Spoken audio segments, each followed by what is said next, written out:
Today, for the final time, we cancel the mask Nazis. Or perhaps, in fact, not for the final time. After the hero judge in Florida ruled that the CDC's mask mandate was unlawful, I said on this show yesterday that the Biden administration would complain about the ruling, but they wouldn't challenge it.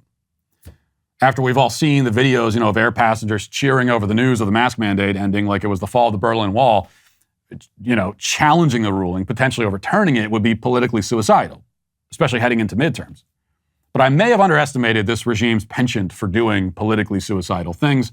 As the Daily Wire reports, today the Biden administration will appeal a court ruling by a U.S. district judge who ruled Monday that the administration's national mask mandate on public transportation was unlawful.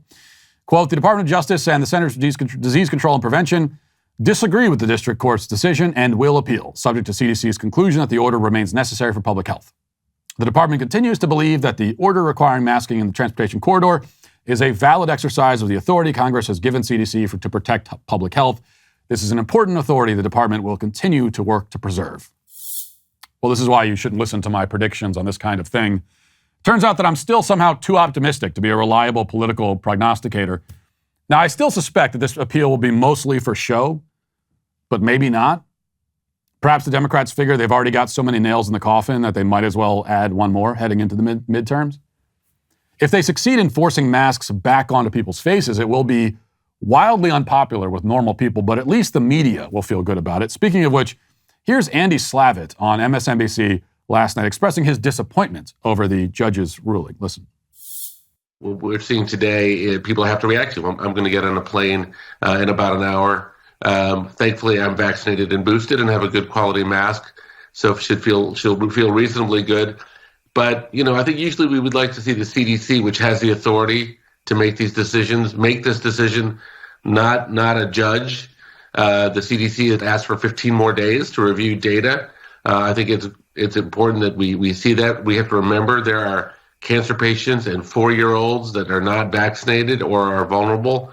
So hopefully people will continue to show good judgment and protect themselves and protect others where possible. Oh, the CDC only asked for 15 days? Well, okay then. I mean, if we've learned anything over the past 2 years, it's that 15 days is just 15 days. When they say 15 days, they mean it. We all know that. That's the great lesson of the pandemic. It's just that you have to keep in mind that the word day is relative. Now, we might think of a day as 24 hours, but that's just from the perspective of Earth. On Venus, for example, a day lasts 5,832 hours, or about 243 Earth days. What the CDC and our other public health authorities forgot to mention is that when they say 15 days, they're referring to Venus days, not Earth days. Simple miscommunication is all. I'm glad Andy Slavitt could help clear that up for us.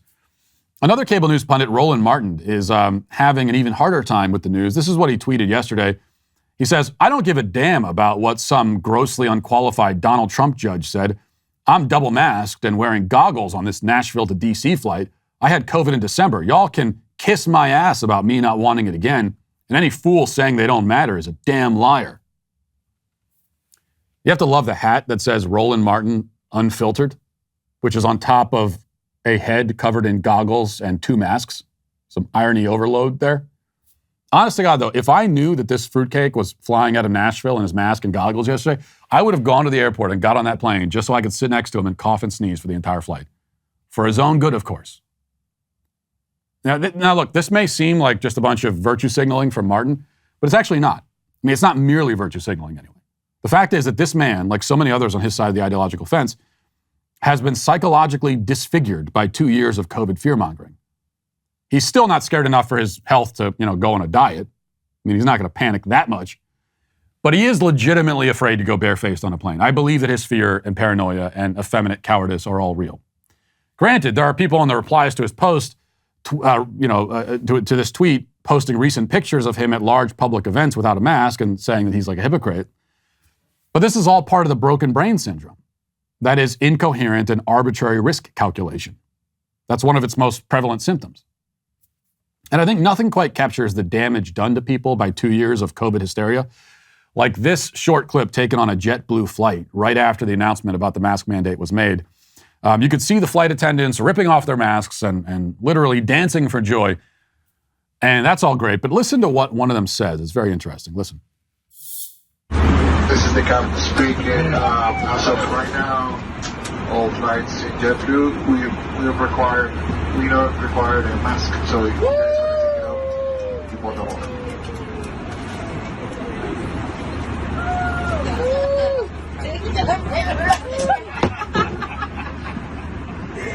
Oh my god, it's like the best thing ever!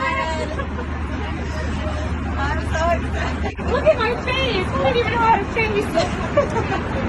Oh my god, yay! Oh, Eric, you're so cute! Oh my god. You can throw them and wave them in the air like you just don't care. But please don't throw them on the floor because we have to clean afterwards. We'll be coming through with your snacks in just a moment. So she skips down the aisle, waving the mask over her head, feeling justifiably elated and joyful. And she says, "Look at my face, I have a face." Now, that might seem like a joke, but there's actually something quite profound in that statement, I think. Because by far the most terrible and oppressive thing about masking was not how uncomfortable it was, or what a ridiculous charade the whole thing was, but rather the fact that the mask turns you into a faceless automaton. The mask is dehumanizing. And this is especially the case for workers in the service industry who were turned into a literal faceless servant class, forced to muzzle themselves like dogs and become anonymous, depersoned serfs over the last 2 years. On planes, everybody was in that position. We've heard so much about the epidemic of violence and fighting on planes over the last 2 years, and I'm convinced that this explains why.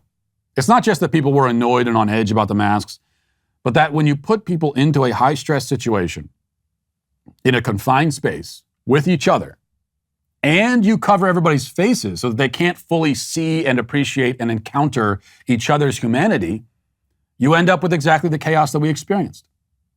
People need to see each other and be seen by each other. This is not a want or a desire or a nice luxury, but an actual human need, because we are all human beings after all.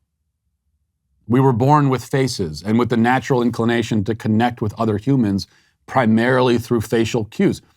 The first thing a newborn baby does is look at and study his mother's face. And it's quite amazing to behold, as I've seen 4 times, that a baby comes out of the womb already knowing kind of where to look.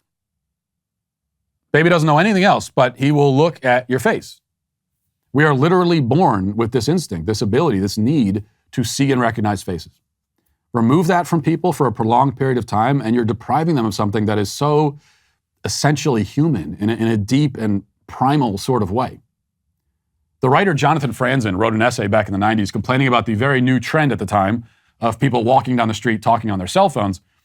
And he didn't like it very much. And he said, quote, "All I really want from a sidewalk is that people see me and let themselves be seen." Now, perhaps because of our cell phone addictions, we had got accustomed to not seeing and being seen by other people, even when we're standing 2 feet from them. And so the masking for some wasn't much of a stretch. They weren't losing anything that they hadn't already effectively lost. But that just means that if the masks didn't bother you, it's only because you'd already despaired of your humanity. So the people that brag about, it didn't bother me much, well, that's because you're sick. You're a sick person, psychologically and emotionally and spiritually. If it didn't bother you, it should bother you. It should bother you to not have your face seen or be able to see other people's faces.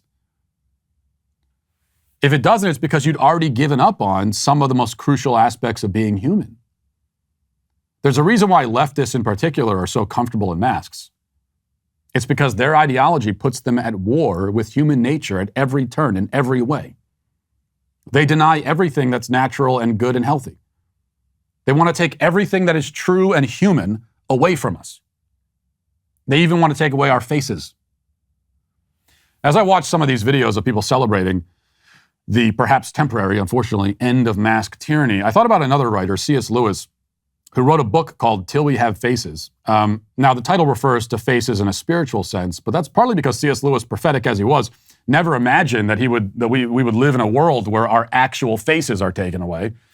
At the very end of that book, Lewis writes this. He says, "I saw well why the gods do not speak to us openly, nor let us answer. Till that word can be dug out of us, why should they hear the babble that we think we mean? How can they meet us face to face till we have faces?" Now, this is obviously meant to be understood in a very spiritual and poetic sort of way, referring to the true self-knowledge that comes from surrendering oneself to God. But in modern times, till we have faces takes on a frighteningly literal meaning. To take off the mask is to have a face, an identity. It is to, in many ways, reclaim your humanity. And that only sounds like an exaggeration to people who have already given up on theirs. And in the end, it is those people who are canceled.